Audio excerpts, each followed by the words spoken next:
महापुरुष थे।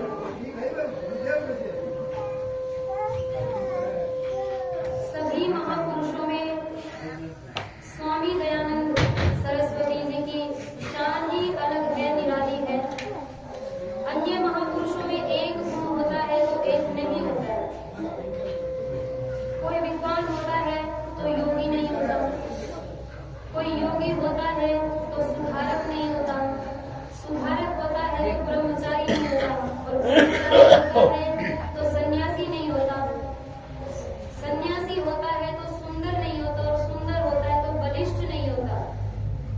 लेकिन यदि हम इन सभी गुणों को प्रचुर मात्रा में एक ही स्थान पर देखना चाहते हैं तो देखिए उस दिव्य गुणों की मूर्ति महर्षि दयानंद सरस्वती जी महाराज को।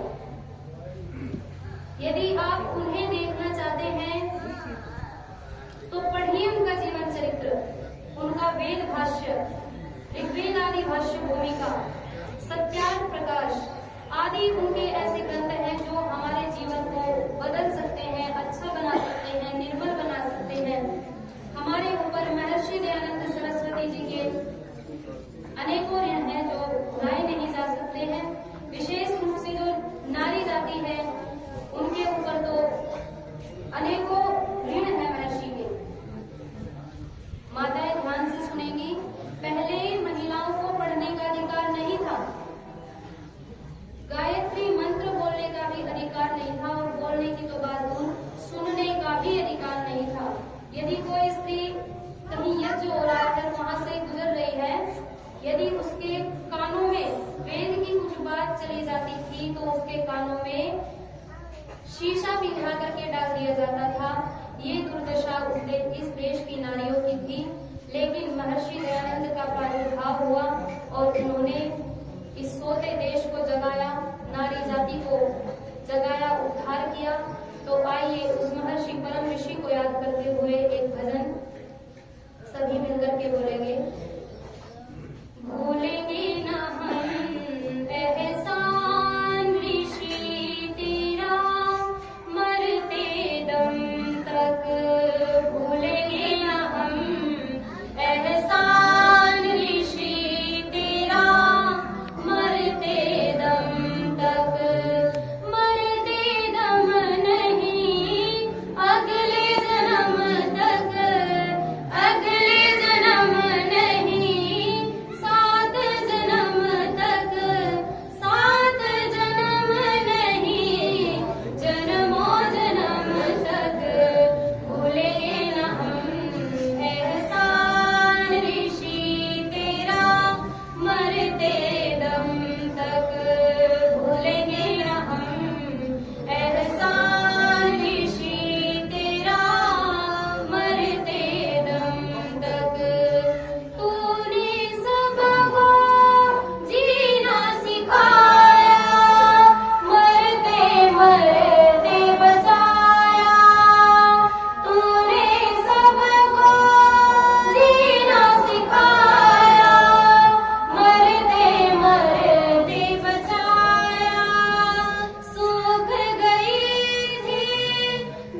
हवन हो, वेद की ऋचाओं का गान हो, लेकिन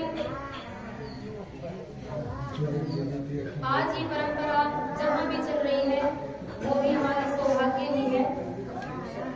हर घर के कोने कोने में संध्या हवन रचाए, हर घर के कोने कोने में संध्या हवन रचाए, यज्ञोपवीत होंगे गले में ओम ध्वजा लहराए, कहे ऊधम सिंह ऋषिवर तेरा, कहे ऊधम सिंह ऋषिवर तेरा, जिगर करे हम कहाँ से कहाँ तक, भूलेंगे न हम एहसान ऋषि तेरा, मरते दम तक, मरते दम